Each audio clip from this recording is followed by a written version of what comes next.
Before we can truly appreciate what happened, we need to understand exactly what the ocean sunfish was up against.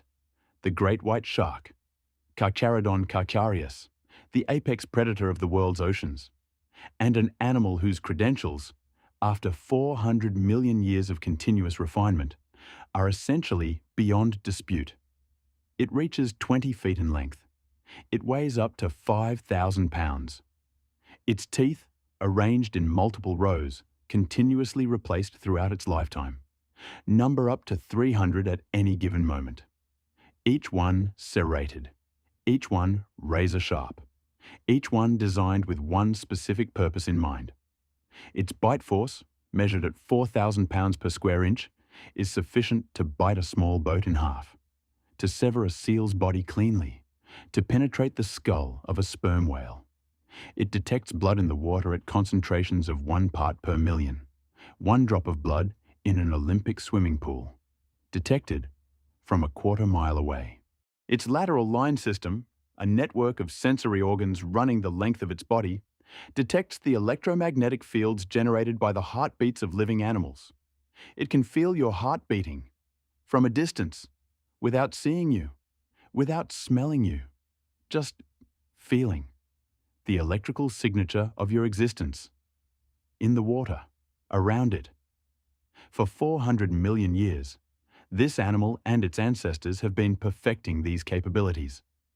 For 400 million years, it has been at the top of the ocean's hierarchy, unchallenged, undisputed, undefeated, and then, one afternoon in the open Pacific, it found a fish, and everything, temporarily, went sideways, in ways that 400 million years of evolution had genuinely not prepared it for.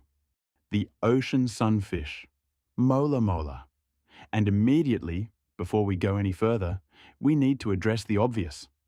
It looks like a fish that forgot to finish itself, a swimming head, with fins. And where the tail should be, a rounded fused structure called the clavus, formed from the fusion of its dorsal and anal fins, that functions as a rudder, but in no way resembles what any reasonable observer would call a tail.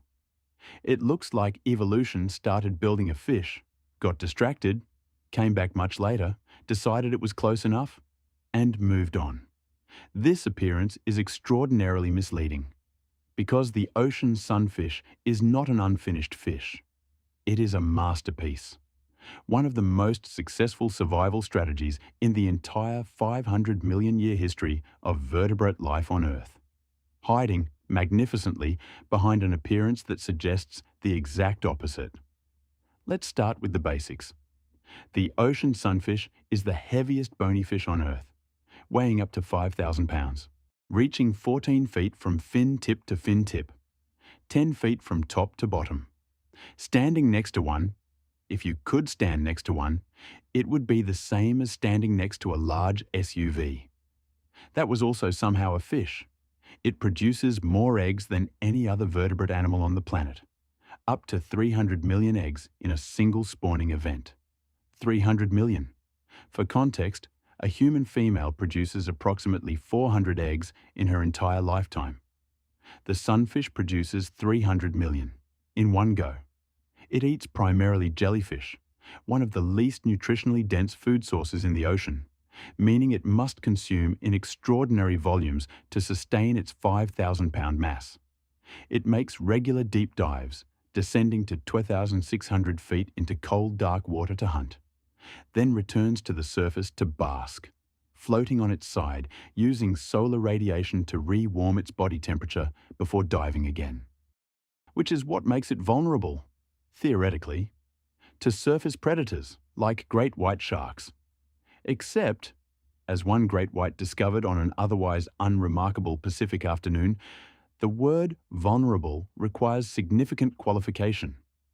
When applied to an animal that evolution spent 50 million years making, impossible to meaningfully harm.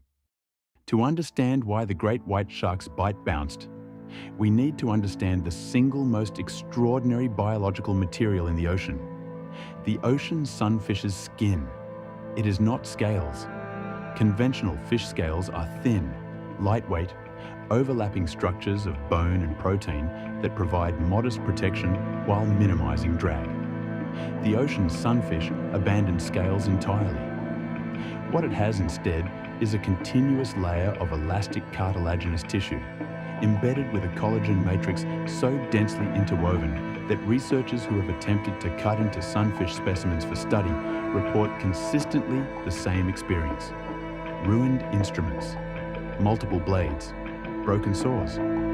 One researcher at the Monterey Bay Aquarium Research Institute described the experience as, and this is a direct quote, like trying to cut through a car tire that had been wrapped in another car tire and soaked in rubber. This tissue can be up to 3 inches thick in adult specimens. For reference, 3 inches of this material is more protective than the Kevlar used in standard body armor. And unlike Kevlar, it is elastic, meaning it doesn't just resist penetration. It absorbs and disperses impact force, returning the energy back to whatever delivered it, which is exactly what happened when the great white's teeth, serrated, razor sharp, designed to penetrate whale skull, met the sunfish's flank. The force was absorbed, dispersed, returned. The teeth did not penetrate. The sunfish did not bleed. The sunfish did not accelerate. The sunfish did not change direction. The sunfish, as best as researchers can determine from behavioral observation, did not notice. This is the second extraordinary feature of the sunfish's biology that the great white's attack revealed: its nervous system. The ocean sunfish has a pain processing system that researchers describe as remarkably, some say almost implausibly, limited. Its brain is extraordinarily small relative to its body size, approximately the size of a walnut in a 5,000-pound animal.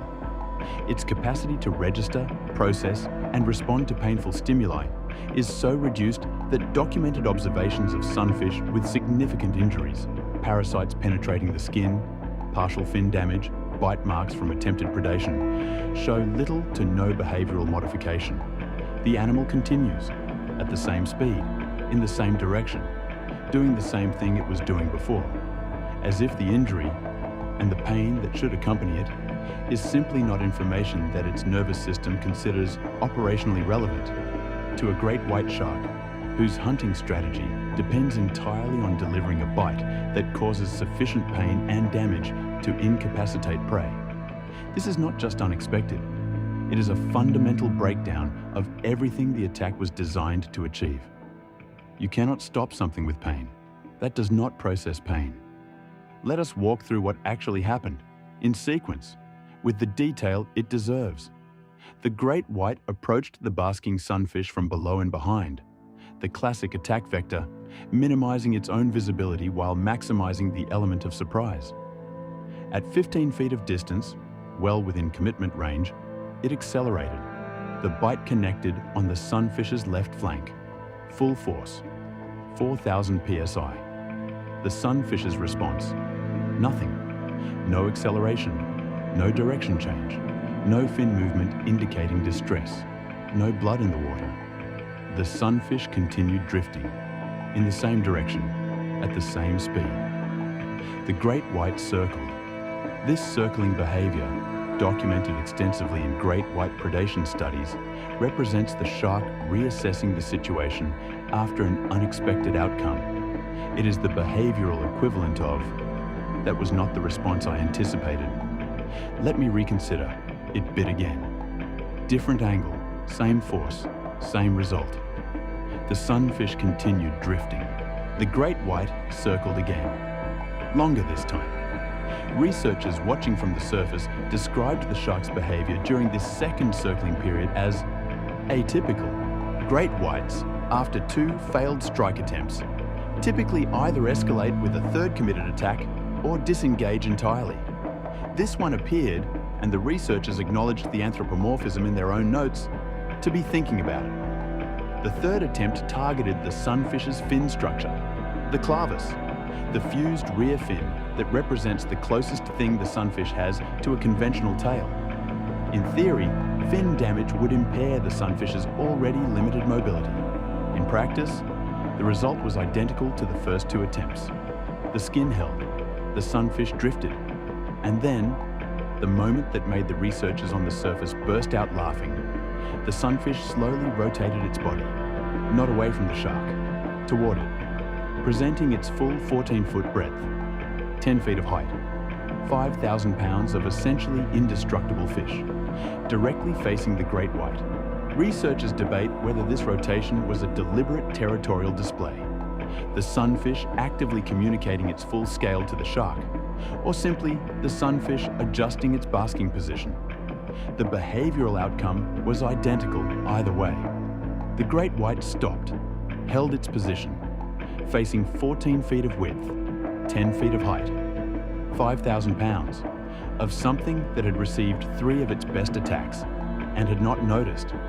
For 90 seconds, the apex predator of the world's oceans simply stopped, then turned and left, at a pace that researchers noted, with visible amusement in their field notes, was rather more purposeful than a casual departure. The sunfish watched it go, then rotated back to its original basking position and resumed, regulating its body temperature, because it had a dive to prepare for. And a great white shark encounter, apparently, was not sufficiently interesting to delay that preparation by even a moment. The ocean sunfish's family, the Molidae, first appears in the fossil record approximately 50 million years ago. 50 million years. To put that in context, the entire evolutionary history of the genus Homo, the human family, spans approximately 3 million years. The ocean sunfish's lineage is 16 times older than the oldest human ancestor. It was drifting through warm, shallow oceans while the ancestors of lions were still small forest-dwelling mammals, while the ancestors of wolves were swimming creatures returning to land, while the continents were still moving into the positions we recognize today.